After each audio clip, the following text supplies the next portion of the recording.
ಅದ ತುಳಸಿದಾಸ ಸತಿಯಿಂದ ಶ್ರೇಷ್ಠನಾದ ರಾಮಕೃಷ್ಣ ಪರಮಹಂಸರು, ಸತಿಯಿಂದ ಮಹಾಂತನಾದ ಜೇಡರ ದಾಸಿಮಾರ್ಯರು, ಸತಿಯಿಂದ ರತಿಯಾದ ಬಸವಣ್ಣ. ಸತಿಪತಿಗಳು ಅಂದರೆ ಒಂದು ರಥದ ಎರಡು ಗಾಲಿಗಳು ಇದ್ದಂತೆ ಅಂತಾರೆ. ಸತಿಯಿಂದ ಸಂತನಾದ ತುಳಸಿದಾಸ್ ಸತಿಯನ್ನ ಕಟ್ಕೊಂಡು ಏನು ಮಾಡಿದ, ಸತಿಯಿಂದನೇ ರಾಮನನ್ನ ಕಂಡ. ನೋಡಿ ಹೆಂಗಿತ್ತು ತುಳಸಿದಾಸನ ಕಥೆನ ನೀವೆಲ್ಲರೂ ಕೇಳಿರ್ಬೋದು.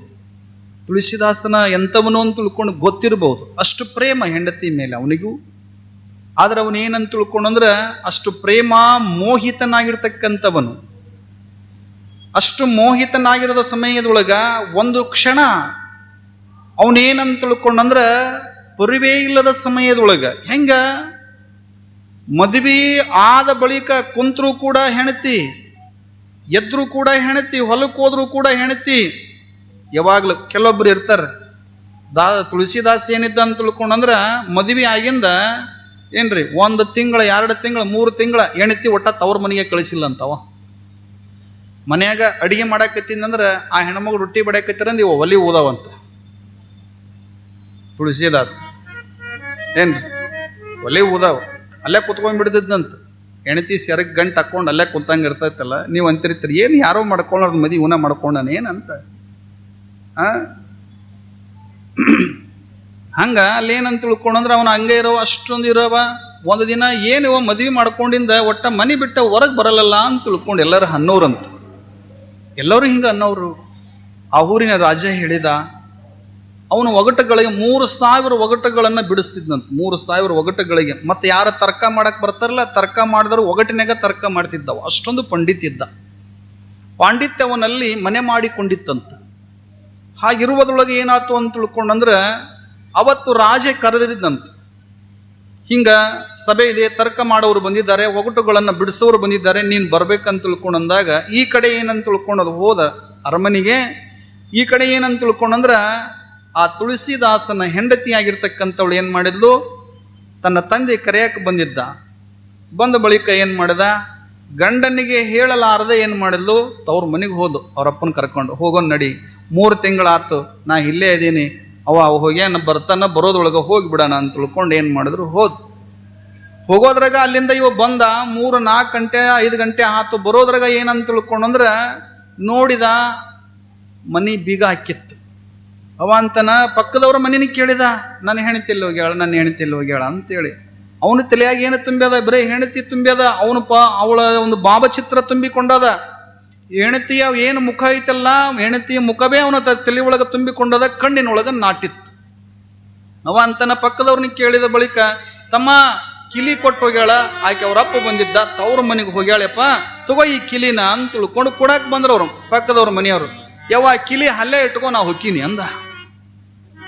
ಎಲ್ಲಿಗೆ? ಹೆಣತಿಯಿಂದ ಹೊಂಟ. ಇನ್ನ ಹೆಣತಿ ಮನೆ ಮುಟ್ಟಿರಂಗಿಲ್ಲ. ಹೆಣತಿಯಿಂದ ಹೊರಟ. ಹೋಗೋದ್ರೊಳಗೆ ಏನಾಗಿತ್ತು ಅಂತ ತಿಳ್ಕೊಂಡ್ರೆ ಸಾಯಂಕಾಲ ಹೊತ್ತು ಅವಾಗ ಅವ ಏನಂತ ತಿಳ್ಕೊಂಡ್ರೆ ಮನಸ್ಸಿನೊಳಗೆ ತುಂಬಿಕೊಂಡನ ಏನಂತ, ಹೆಣತಿಯ ಚಿತ್ರವೇ ಬರ್ತಿತ್ತು, ಅವಳ ಹೆಣತಿಯ ಮುಖವೇ ಕಾಣ್ತಿತ್ತಂತ. ಅಷ್ಟೆಲ್ಲ ಕಾಣ್ತಿತ್ತಲ್ಲ. ಅವಾಗವ ಏನ್ ಮಾಡಿದ, ನದಿ ತುಂಬಿ ಹರಿಯಕತ್ತಿತ್ತಲ್ಲ, ಅರ್ಗೋಲ್ ಹಾಕೋರು ಯಾರೇ ಇರ್ಲಿಲ್ಲ. ಆ ಕಡೆ ಈ ಕಡೆ ನೋಡಿದ, ಆ ತುಂಬಿ ಹರಿಯುವಂತ ಹೊಳಿ ಒಳಗ ಯಾವುದೋ ಒಂದು ಕೊಡ್ಡ ಬರಕತ್ತಿತ್ತು ಅಂತ ತಿಳ್ಕೊಂಡು ಏನ್ ಮಾಡಿದ, ಆ ಕೊಡ್ಡದ ಮೇಲೆ ಕೂತ ಆ ಕಡೆ ದಂಡಿಗೆ ಹೋದ. ಆ ಕಡೆ ದಂಡಿಗೆ ಹೋದ ಬಳಿಕ ಓಡಿ ಹೋಗ್ತಾನ. ಅಷ್ಟೊತ್ತಿಗಾಗಲ್ಲ ರಾತ್ರಿ 9 ಗಂಟೆ ಆಗಿತ್ತು. ಮಳಿ ಜೋರಾಗಿ ಮಳಿ ಬರಕತ್ತದ. ಅವ್ರ ಮನೆಯೊಳಗಿರ್ತಕ್ಕಂಥವ್ರ ಹೆಂಡತಿ ತಾಯಿ ಎಲ್ಲರೂ ಏನಂತ ತಿಳ್ಕೊಂಡ್ರ ಮನಿ ಬೀಗವನ್ನ ಹಾಕಿಕೊಂಡು ಏನ್ ಮಾಡ್ಯಾರ, ಮಲ್ಕೊಂಡಿದ್ರು. ಇವ ಅಂತನ ಹೋಗಿ ಕದ ಬಡಿದ್ರು, ಎದ್ದೇಳಿಲ್ಲ. ಹಿಂದಿನಿಂದ ಹೋದ, ಮನೆ ಹಿಂದ ಹೋದ. ಮನಿ ಹಿಂದಿನಿಂದ ಹೋಗಿ ಏನ್ ಮಾಡಕತ್ತಿದ, ಹತ್ತಿದ. ಏಣಿ ಇರ್ಲಿಲ್ಲ, ಯಾವುದೋ ಒಂದು ಹಿಳಿ ಬಿದ್ದದಂತ ತಿಳ್ಕೊಂಡು ಹಗ್ಗ ಮಾಡಿ ಏನ್ ಮಾಡಿದ, ಬಡ ಬಡ ಬಡ ಬಡ ಅಂತ ತಿಳ್ಕೊಂಡು ಮೆಳಗಿ ಮ್ಯಾಗ ಹತ್ತಿ ಏನ್ ಮಾಡಿದ, ಹಿಂಗ ಹೋಗಿ ಬೆಳಕಂಡಾಗ ಕೂಗಕತ್ತಿದ. ಹೇಳು, ನಾನು ಬಂದೀನಿ, ತುಳಸಿದಾಸ್ ಬಂದೀನಿ ಅಂತ ತಿಳ್ಕೊಂಡಂದ ಹೆಂಡತಿಗೆ. ನಾನು ಬಂದೀನಿ, ಗಂಡ ಬಂದೀನಿ, ಎದ್ದೇಳು ಅಂತ ತಿಳ್ಕೊಂಡಂದ ಬಳಿಕ ಆ ಹೆಣ್ಮಗಳು ಎದ್ದು ಕೆಳಗಿಳಿದು ಬರ್ರಿ ಅಂದ್ಲು. ಎಲ್ಲಿ ಹಗ್ಗವನ್ನ ಮಾಡಿ ಕೆಳಗಿಳಿದು ಬಂದಲ್ಲ, ಹಗ್ಗದ ಜೊತೆಗೇನೆ ಕೆಳಗಿಳಿದು ಹಿಂಗ ಬಂದ. ಇನ್ನೇನು ಬಾಗಲವನ್ನು ತೆಗಿಯೋದ್ರೊಳಗಾಗಿ ಹೆಣ್ಮಗಳು ನಿಂತುಕೊಂಡಾಳ. ಏನು ನನ್ನ ಬಿಟ್ಟು ಬಂದಿಯಲ್ಲ ಅಂತ ತಿಳ್ಕೊಂಡು ಹಿಂಗೆ ಅನ್ನುವುದ್ರೊಳಗಾಗಿ ಹೆಂಡತಿ ಎಂಥ ಮಾತುಗಳನ್ನು ಹೇಳ್ತಾಳ ಅಂತ ತಿಳ್ಕೊಂಡು ಅಂದ್ರ, ಎಲ್ಲೋ ನನ್ನ ಮೇಲೆ ಎಷ್ಟು ಮೋಹಿತನಾಗಿದ್ದೀಯಾ, ನನ್ನ ಮೇಲೆ ಎಷ್ಟು ಪ್ರೇಮ ಇಟ್ಟುಕೊಂಡಿದ್ದೀಯಾ, ನನ್ನ ಮೇಲೆ ಇರ್ತಕ್ಕಂಥ ಪ್ರೇಮ, ನನ್ನ ಮೇಲೆ ಇರ್ತಕ್ಕಂಥ ಪ್ರೀತಿ ಆ ರಾಮನ ಮೇಲೆ ಇಟ್ಟಿದ್ಯಾ ಅಂತ ತಿಳ್ಕೊಂಡಂದ್ರ ಇಷ್ಟೊತ್ತಿಗೆ ಆಗಲೇ ಶ್ರೀರಾಮಚಂದ್ರನಿಗೆ ಪ್ರತ್ಯಕ್ಷನಾಗುತ್ತಿದ್ದ ಅಂತ ತಿಳ್ಕೊಂಡಂದ್ಲು. ಆ ಕ್ಷಣವೇ ಏನು ಮಾಡಿದ ಅಂತ ತಿಳ್ಕೊಂಡಂದ್ರ ಹೆಂಡತಿ ಕೈ ಮೇಲೆ ಹಿಂಗೆ ಇಡ್ಬೇಕಂತ ತಿಳ್ಕೊಂಡಂತಿದ್ದ, ಹಿಂದಕ್ಕೆ ತೆಗೆದುಕೊಂಡ. ಹೌದಲ್ಲ ಅಂದ. ಒಂದು ಕ್ಷಣದಾಗ ಬದಲಾದ. ಹೆಂಡತಿ ಎರಡು ಮಾತುಗಳಿಂದ ಆ ಪ್ರೀತಿ, ಆ ಪ್ರೇಮ, ಆ ಮೋಹವನ್ನು ರಾಮನ ಮೇಲೆ ಇಟ್ಟಿದ್ರೆ ನಿನಗೆ ರಾಮ ಪ್ರತ್ಯಕ್ಷನಾಗ್ತಿದ್ನಲ್ಲ ಅಂತ ತಿಳ್ಕೊಂಡು ಅನ್ನುವುದಷ್ಟೇ ತಡ ಹಿಂದಕ್ಕೆ ಹೊರಟ. ಹಿಂದಕ್ಕೆ ಹೋದವನೇ ಆ ಕ್ಷಣವಂತಾಳೆ ಹೆಂಡತಿ, ಒಳಗೆ ಬರ್ರಿ ಅಂತ ತಿಳ್ಕೊಂಡು ಹಿಂಗ ಕರೆದ್ರು ಕೂಡ ಎಲ್ಲಿ ಹೆಂಡತಿ, ಯಾವ ಹೆಂಡತಿ ಅಂತ ತಿಳ್ಕೊಂಡಂದ. ಹೊರಟ ಹೋದ. ರಾಮನ ಗರ್ಭಗುಡಿ ಒಳಗೆ ಕುಳಿತುಕೊಂಡು ರಾಮನಾಮ ಜಪವನ್ನ ಮಾಡಿ ಕೊನೆಗೆ ಒಂದು ದಿನ ಏನಂತ ತಿಳ್ಕೊಂಡಂದ್ರೆ ಈ ನಾಡಿನೊಳಗ ಸಂತ ತುಳಸಿದಾಸನಾಗಿ ಮೆರೆದ ಅಂತ ತಿಳ್ಕೊಂಡು ನಾವೆಲ್ಲರಿಗೆ ಕೇಳ್ಕೊಂಡು ಬರ್ತೀವಿ. ಸಂತ ತುಳಸಿದಾಸ್. ಅದಕ್ಕೆ ಸತಿಯಿಂದ ಏನಾದ? ಸಂತನಾದ ತುಳಸಿದಾಸ. ಸತಿಯಿಂದ ಶ್ರೇಷ್ಠನಾದ ರಾಮಕೃಷ್ಣ ಪರಮಹಂಸರು ಶರಣರ. ಸತಿಯಿಂದ ಶ್ರೇಷ್ಠನಾದ ಅವನು ಹೆಂಗ ಶ್ರೇಷ್ಠನಾದ ರಾಮಕೃಷ್ಣ ಅಂತ ತಿಳ್ಕೊಂಡ್ರೆ ಅವನು ಮದುವೆ ಮಾಡ್ಕೊಂಡನ. ತಂದೆ ತಾಯಿಗಳ ಒತ್ತಾಯದ ಮೇರೆಗೆ ಮದುವೆ ಮಾಡಿಕೊಂಡು ಬಳಿಕ ಪ್ರಥಮೋ ರಾತ್ರಿಯ ದಿವಸ ಆ ತಾಯಿ ಶಾರದಾ ದೇವಿ ಹತ್ರ ಹಿಂಗ ಆ ತಾಯಿ ಹಾಲನ್ನು ತೆಗೆದುಕೊಂಡು ಬಂದು ನಿಂತುಕೊಂಡಾಗ ಒಂದು ಪ್ರಶ್ನೆ ಕೇಳುತ್ತಾನೆ ರಾಮಕೃಷ್ಣ. ಏನಂತ?